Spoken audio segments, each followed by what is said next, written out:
Hola a todos y bienvenidos a otro episodio de Beyond the Stethoscope de Internis Hub. El día de hoy tenemos a otro invitado muy especial para seguir con esta serie de personas que hicieron match a la residencia de Estados Unidos.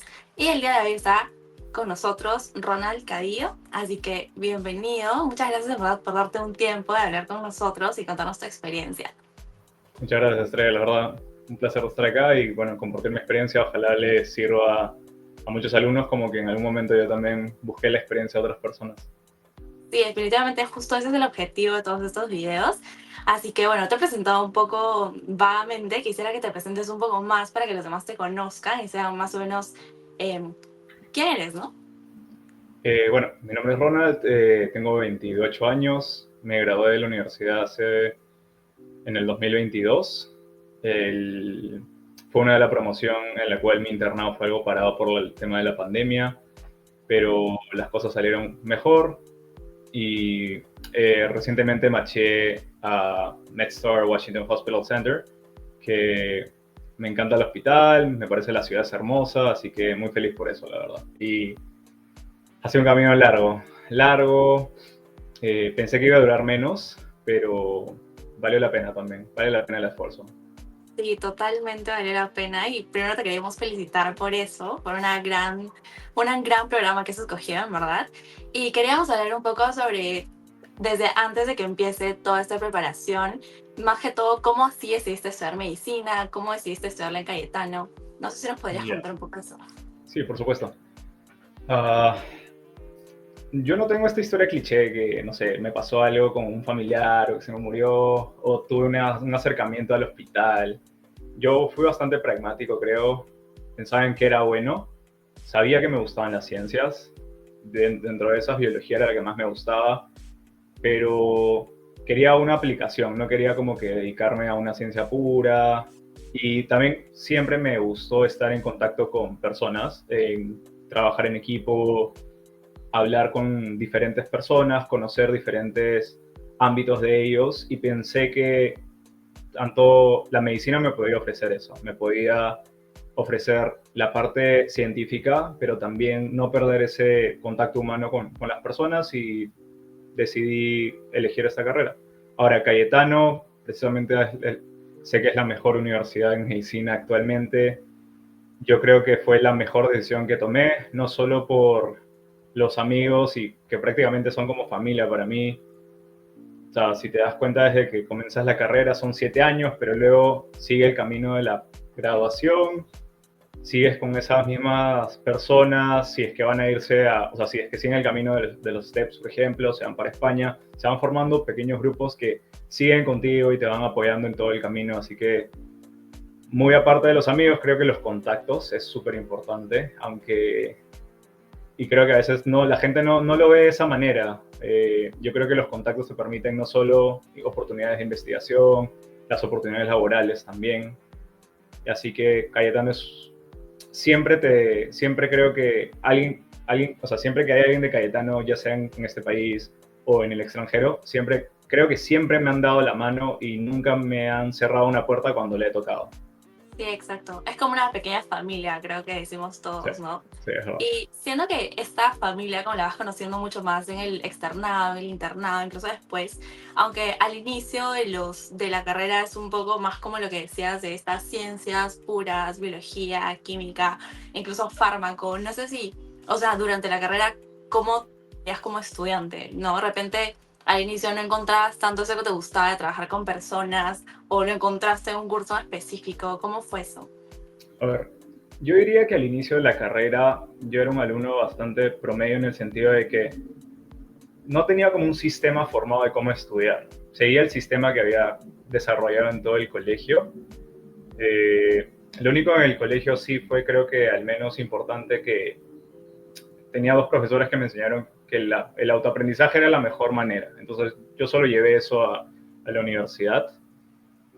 Sentía que memorizaba un montón de información, sobre todo para cursos de anatomía, bioquímica. No sé cómo estará la malla actualmente, pero al menos en mi época era muy memorístico y sentía de que a medida que iba aprendiendo las cosas, no veía una aplicación clínica. Y creo que esa transición fue bastante dura, sobre todo en el cuarto año, claro, cuando ya llevamos semio, porque ahí tienes que recordar todo lo que aprendiste en ciencias básicas. Y si bien tenía una base sólida, no sabía cómo usar toda esa información que me habían enseñado, y además había cosas que me había olvidado. Es más, tengo la experiencia esta de cuando fui a clínica médica y me tocó rotar en clínica médica con el doctor Antonio Hernández, que en esa época era el jefe de medicina interna, y lo primero que hizo fue, éramos un grupo de 5 o 6 personas, agarró un pedazo de papel y nos dijo, dibújenme un sistema Porta. Y yo me quedé, o sea, ¿para qué? Y luego dijo, dibujen un sistema Porta y díganme o sea, cuáles son las aplicaciones clínicas y por qué les estoy preguntando esto. Y yo me quedé, o sea, sin palabras, ¿no? Mi grupo pudimos dibujarlo, ¿no? Pero no sabíamos a qué era lo que quería llevar. Entonces ahí me di cuenta de que realmente necesitaba una especie de sistema, necesitaba mejorar mis estrategias de estudio, y así fue como me empecé a meter cursos por ejemplo, en Coursera, me metí en un curso que se llamaba Learning How to Learn, me metí a chequear papers de estrategias que sirven científicamente, tipo, ya en mi época existía lo del Anki, pero el tema es que me costó bastante meterlo a mi forma de estudio, pero creo que a largo plazo sirvió bastante. ¿Qué otras busqué más recursos para los STEPS, por ejemplo? También me ayudó bastante en la carrera, y creo que prepararte, ya sea si te vas a Estados Unidos, a España, Alemania o a cualquier otro país, la preparación que te da los STEPS, o sea, el contenido que manejan en Estados Unidos, te da una base bastante sólida para toda la carrera. Y Sí. sí. Y justo eso que comentas, como hay distintos caminos, ¿verdad? De España, Europa, Alemania, que es súper sonado, Estados Unidos. Para ti, ¿cuándo fue el momento en el que decidiste de verdad, como, ok, voy a empezar a estudiar para el STEPS, para Estados Unidos, y de repente dejaste de lado las otras opciones? Claro. Yo diría que fue más o menos en cuarto año, justo cuando ya empecé a utilizar más estos recursos de Words and Beyond, Patoma. Como que ahí tenía un gusto, o sea, además que lo veía como un reto un poco más en Estados Unidos por el tema de los steps, siempre me pareció algo bastante complejo, que tenías que dedicarle bastantes años, al igual que que en los otros países. Pero yo al menos tenía amigos y algunos familiares médicos que ya estaban allá. Entonces, después de hablar con ellos, tenía una preferencia por el país, pero creo que consolidé más esa visión cuando me fui a rotar a Estados Unidos. Me di cuenta de que quería formar parte de ese sistema, pero luego también cuando hablé con algunos otros compañeros o algunos médicos internos, por ejemplo, que ya estaban ahí, me gustó el tema de que tú puedes personalizar bastante tu entrenamiento dependiendo de lo que tú quieras hacer. O sea, al fin y al cabo, y la mayoría de programas te ofrece eso. Tú puedes personalizarlo. Si quieres tener más selectivos de cardio, queriendo ser cardiólogo, puedes tener eso. Gastro de la misma manera, de cualquier subespecialidad. Y aparte, si acabas medicina interna, también puedes terminar trabajando como un hospitalista. Trabajas 15 días y 15 días descansas. Eso te permite que en esos 15 días que descansas puedes trabajar un poco más si quieres, pero también puedes viajar, puedes hacer otras cosas, que algo que acá un médico interno no podría darse el lujo. Entonces eso es algo que me llamó muchísimo la atención, y por eso decidí seguir medicina en Estados Unidos. Y cuando empezaste, ¿sabías que iba a ser como este camino de años literalmente de preparación y de estudio, o de repente tenías otra idea de lo que iba a ser todo el camino? No, la verdad lo tenía. A ver, primero que nada, por ejemplo, yo ya tenía pautadas mis rotaciones para el externado en sexto año, ya había elegido mis bloques, ya había competido por las plazas con mis otros amigos para ciertas plazas de investigación. Yo ya tenía una rotación en, ¿cómo se llamaba esta?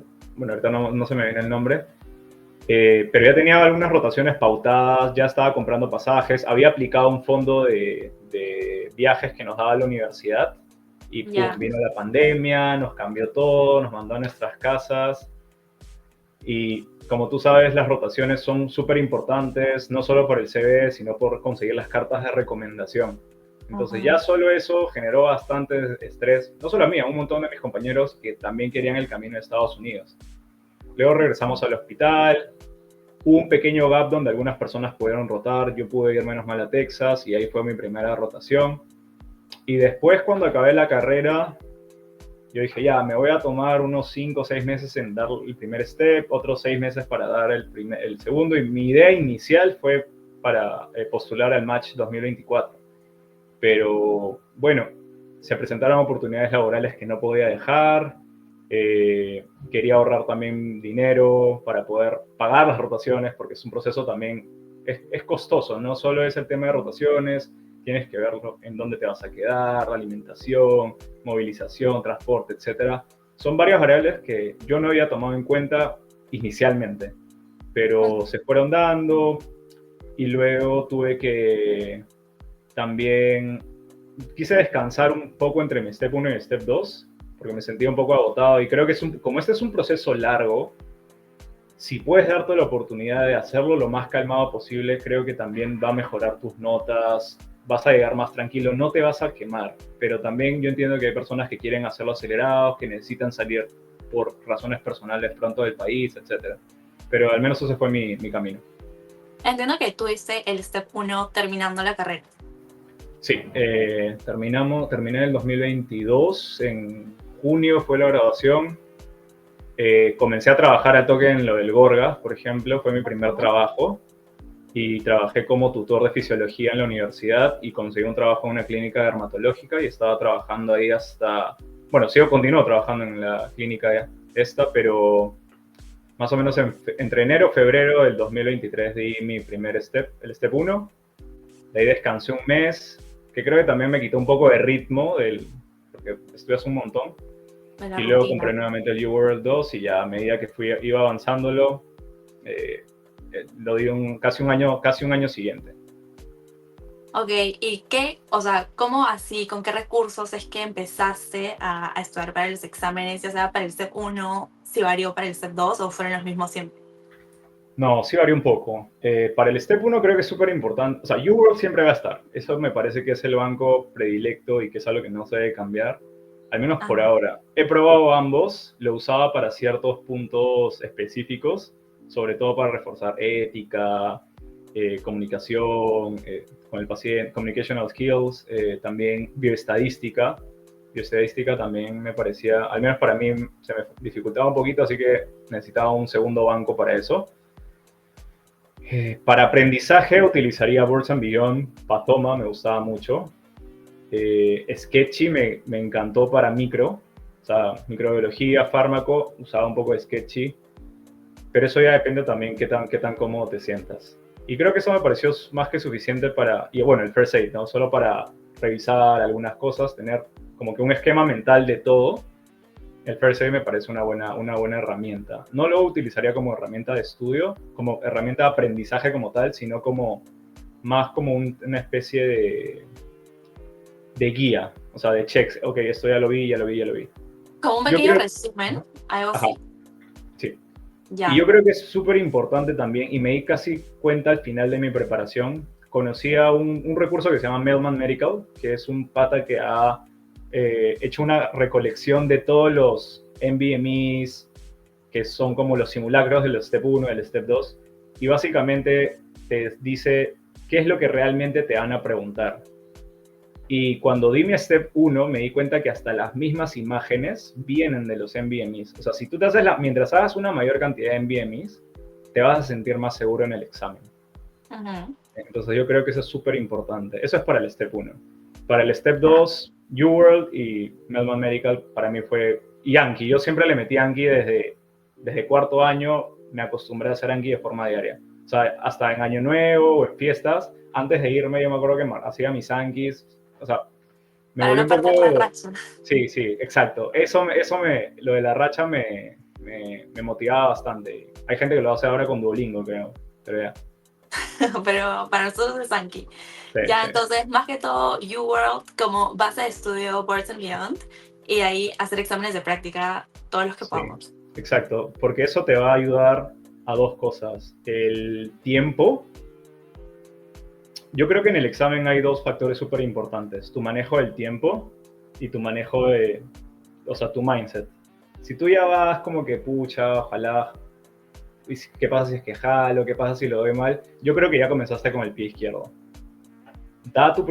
Son 8 horas el Step 1, 9 horas el Step 2. son 7 bloques, entonces yo creo que es súper importante ser estratégicos, dar tu primer bloque, saber cómo, o sea, medir tus tiempos y también pasar la página rápidamente. Porque ¿qué pasa? Si tú te equivocas en una pregunta o no la sabes, sáltala, no pierdas tiempo, sigue con la siguiente pregunta y lo mismo con el bloque. Si ya acabó tu bloque, ya deja de pensar en, pucha, esa clave debió ser otra, debí marcar, debí... No existen los hubieras, ¿entiendes? Simplemente pasas al siguiente bloque y continúas y continúas y continúas.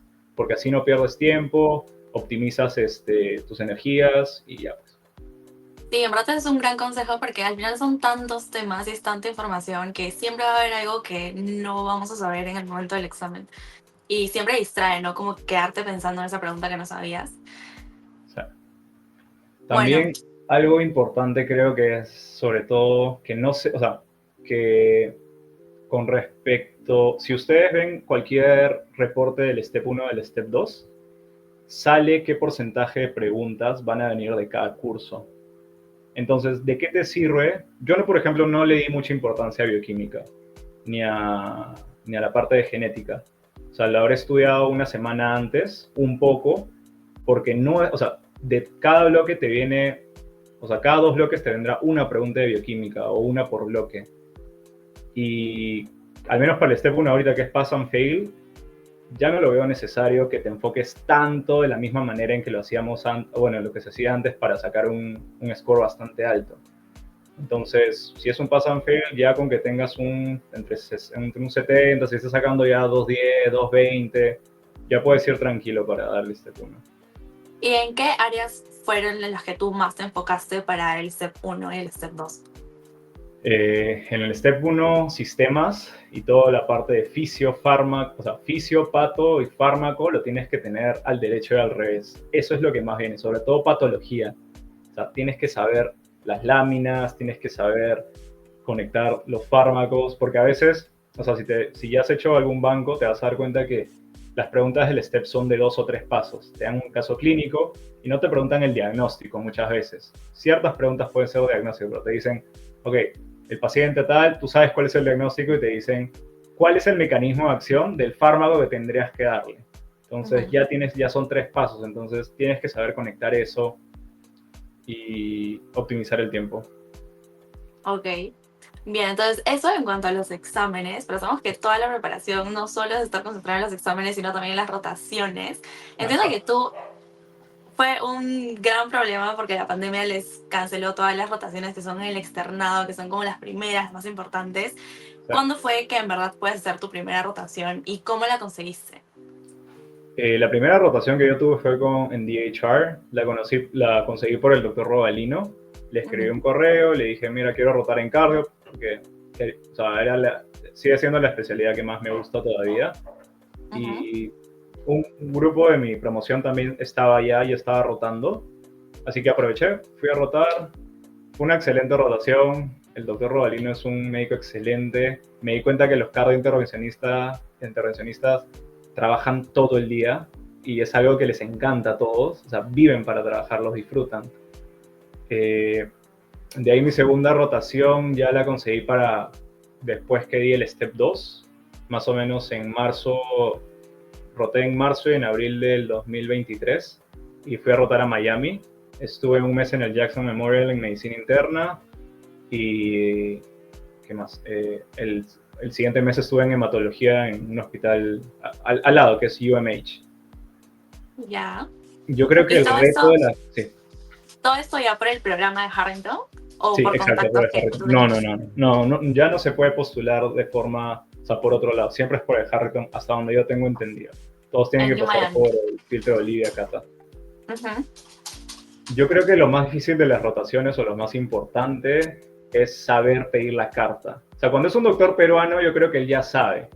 Pero cuando es un doctor americano, o bueno, que no sea de tu propia cultura, o que no sea inmigrante, o sea, que sea un americano, tienes que ser bien estratégico. En medicina interna, creo que al menos acá en Perú estamos acostumbrados de que el servicio tenga 2 o 3 asistentes que van rotando todo el mes. O sea, y están, perdón, es su piso. Ya en Estados Unidos no es así, por ejemplo. Ellos están cada semana o cada 2 semanas. Entonces eso dificulta bastante el tiempo que tienes para que te conozcan y que te den una Sí. carta de recomendación. Entonces, si tienes 4 attendings en 4 semanas, te da chance de poder tener 4 cartas, pero tienes que ser bien directo con el doctor. Al menos la primera semana no me dieron porque me dijeron te demoraste mucho en pedirla. Y fue bastante frustrante, la verdad, porque yo pensé que me iban a dar la carta. Y a partir de la segunda semana en adelante, el día lunes que cambiaba el attending, le decía, mira, yo soy de Perú, yo vengo a esta rotación porque quiero una carta de recomendación porque voy a postular este año al match.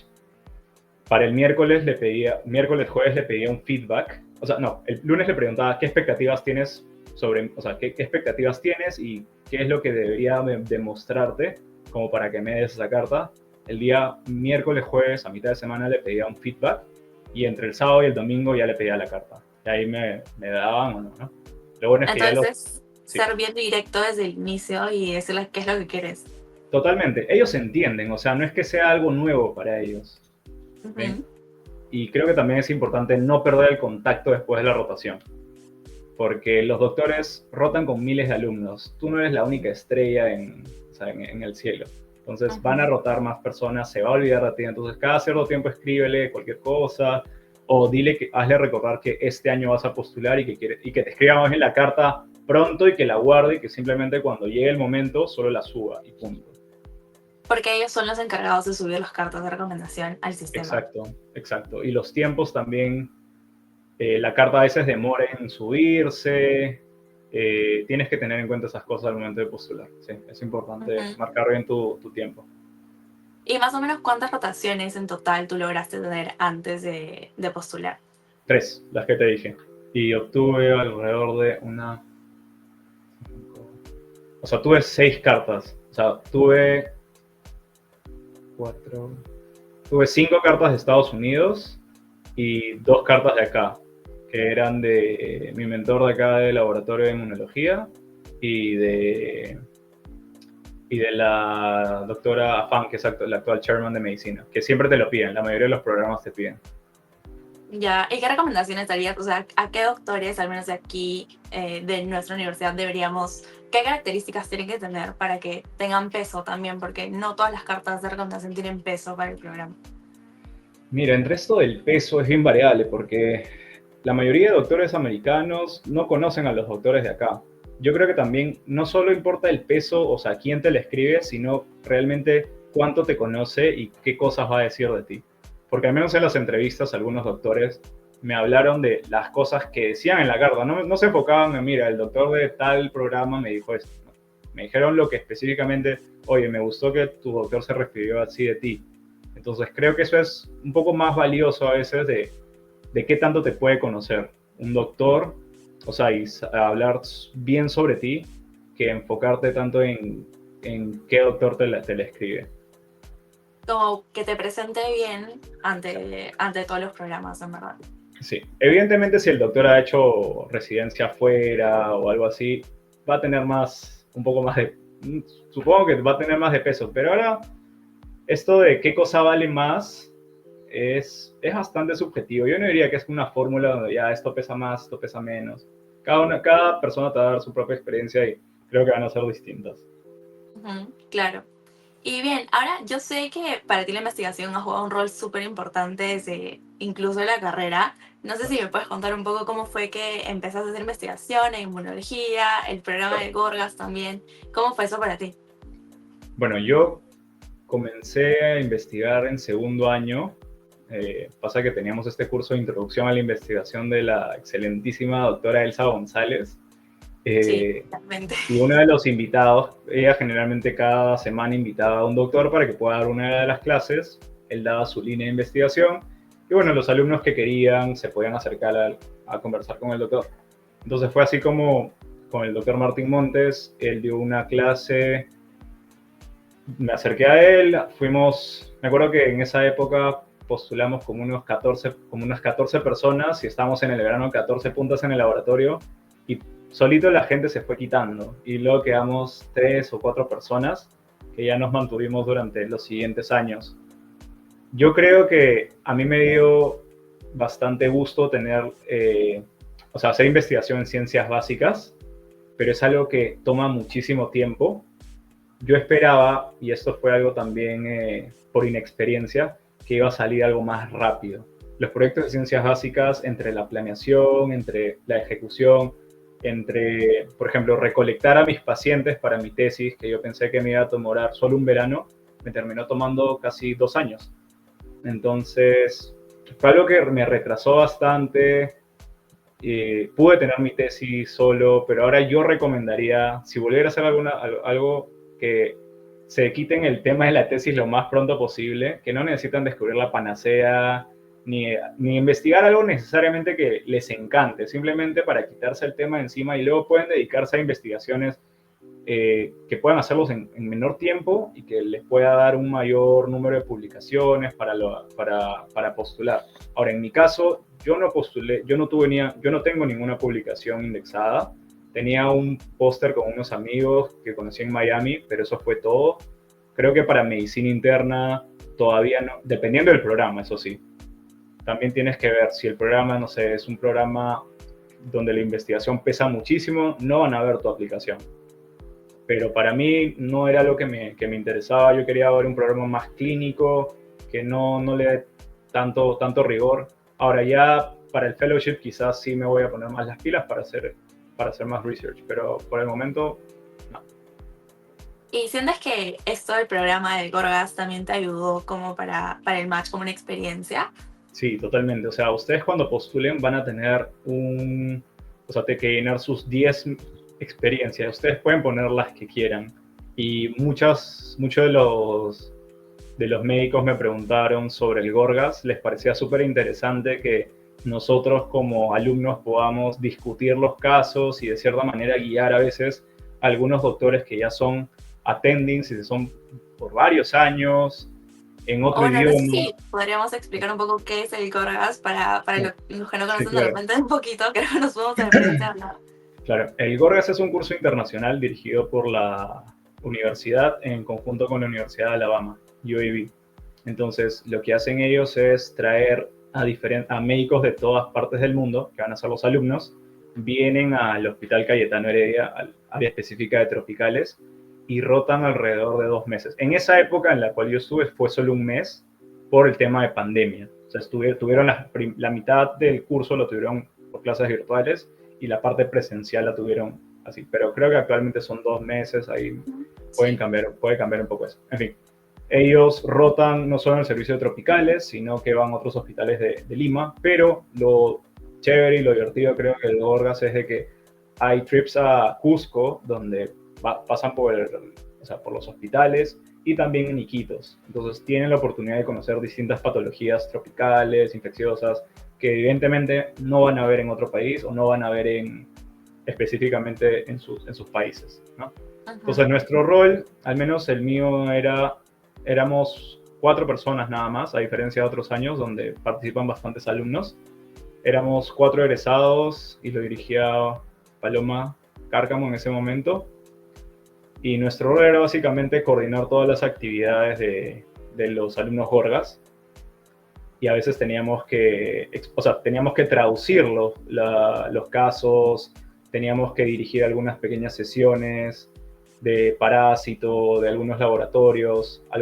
Yo personalmente no dictaba una clase per se, pero había algunos compañeros que sí. Entonces toda esa experiencia era bastante dinámica y poder hacer networking con diferentes médicos de otras especialidades, porque no todos eran infectólogos, habían emergenciólogos, habían pediatras. Era una experiencia que sumó bastante y para mi aplicación me ayudó un montón al momento de hablar, hablar con el entrevistador, porque les parecía una experiencia diferente a lo que usualmente es, que la mayoría tiene un trabajo de outpatient o de un médico hospitalista, ¿no? Ujú. Claro, pero el Gorgas estaba como una experiencia mucho más hands-on de Sí, una situación muy peruana, me parece, enfermedades exacto. tropicales, creo que es algo muy característico. Y eso te ayuda definitivamente, te preguntaron en las entrevistas. Sí, eso. Me preguntaron, yo puse una experiencia que me marcó bastante, fue el internado. O sea, ellos a veces no creen cómo podemos trabajar con tan pocos recursos. Entonces, les parece algo bastante interesante. Saben que uno es buen clínico, o sea, que una persona que se entrena en un país con pocos recursos tiene que saber priorizar, que es lo que, o sea, usar la mínima cantidad de recursos o porque no los tiene y tener más confianza en su juicio clínico y ya, para Entonces tomar decisiones. creo que igual el internado es una de las experiencias que todos los postulantes peruanos utilizamos un montón porque es como un año que en Estados Unidos no lo tienen hasta ya empezar la residencia y que nosotros lo tenemos aquí como alumnos. Sí, exacto. Sí, los otros países son medical students son por 4 años y ahí, o sea, su cuarto año viene a ser como un externado, donde no pasan, o sea, pasan más tiempo en el hospital, pero no tienen una experiencia así de inmersiva y a veces estresante y sacrificada. Sí, totalmente. Bueno, y ya para acabar un poco esta entrevista, que nos has contado un montón sobre, creo que lo más importante, en verdad, que son los recursos, las rotaciones y también esto de el CV, porque cuesta ir construyendo un CV, en verdad, mientras estás concentrado en la carrera, uno tiene que concentrarse en mil otras cosas para también contribuir, ¿no?, a su formación en general. Pero ahora sí quería acabar como con unas preguntas que quiero que las respondas en una o dos palabras. Son 4 preguntas. Primero, si tuvieras que elegir 2 recursos para prepararte otra vez, ¿cuáles serían los 2 recursos que elegirías? UWorld y Melman Medical. Ok, ya. ¿Qué parte de tu CV sientes que te sirvió para sobresalir por sobre los otros postulantes? Tener trabajos diferentes a los de médico hospitalista y outpatient. El Gorgas me ayudó. Yo trabajé como en una empresa de inteligencia artificial o sea, que estaba relacionada al campo o sea, utilizar la inteligencia artificial para matchar pacientes a clinical trials. Entonces eso les pareció bastante diferente. Luego, voluntariados también les importa, depende del programa. Te pueden preguntar sobre algunos voluntariados que hayas hecho. Que tengas experiencias diversas, que no todo sea el clásico, me fui a rotar, porque eso también es una experiencia, o sea, lo puedes poner como una rotación, que trabajaste como hospitalista, porque te van a pedir específicamente qué momentos, por ejemplo, en el internado, qué caso te recuerdas más, te van a preguntar formas en lo que esto fue súper difícil y ya. Y cómo lograste salir al final de esa Exacto, situación exacto, difícil exacto. que Sí. tenías, ¿no? Y siento que también, por ejemplo, hobbies, muchas personas utilizan sus hobbies para diferenciarse del resto, que al Sí. final es lo que importa. Sí, mi hobby es correr tabla y pasar tiempo en el mar. O sea, a mí me gusta pescar, todo lo que esté relacionado al mar me encanta. Entonces, al menos mi personal statement, yo hice una especie de analogía entre esas cosas y la medicina interna. Y algunos de mis entrevistadores les llamó muchísimo la atención y me preguntaban esas cosas. Claro, al final creo que la clave es diferenciarte del resto, como Sí, qué es lo que a mí o tengo ese plus al final del día, ¿no? exacto. Ya, bueno, ¿qué fue lo más importante para ti durante toda tu preparación en general? El soporte familiar, el soporte de mis amigos fue tremendo. O sea, yo creo que es súper importante que este proceso no, o sea, lo pueden hacer solos, ¿ok? Cada persona puede trabajar sola, pero yo creo que hace más llevadero poder contarle esto y probablemente tu familia no te lo entienda, pero los amigos que están dando los steps, yo tenía un partner de estudios, o sea, realmente era hasta terapéutico poder rajar de los veranos o los veranos que me perdía, de compromisos a los cuales tenía que sacrificar porque tenía que estudiar o trabajar. Entonces, ir con algún compañero ayuda bastante. Entonces, creo que eso sería para mí una piedra angular de mi preparación fue esa. O sea, contar con Como buscar personas. como tu grupo de apoyo, Sí, más que todo en tus compañeros de carrera, ¿verdad? Que son los únicos que van a tener ese sacrificio que hay sí, detrás de todo totalmente. este Sí, camino cualquier persona hacia externa Roche. va a querer entenderlo. O sea, te va a decir, sí, pero tú puedes. Pero realmente solo alguien que está en este camino sabe lo, lo que cuesta. Sí, totalmente. Y bueno, la última pregunta es, ¿qué consejo le darías a ese Ronald de cuarto año que empezaba semio y que empezaba a querer estudiar para los STEPS? ¿Qué consejo le darías ahora tú ya estando del otro lado de la historia? Creo que uno, eh, no perder tanto tiempo en la tesis. Y el 2, crear un sistema de estudios que te funcione lo más pronto posible.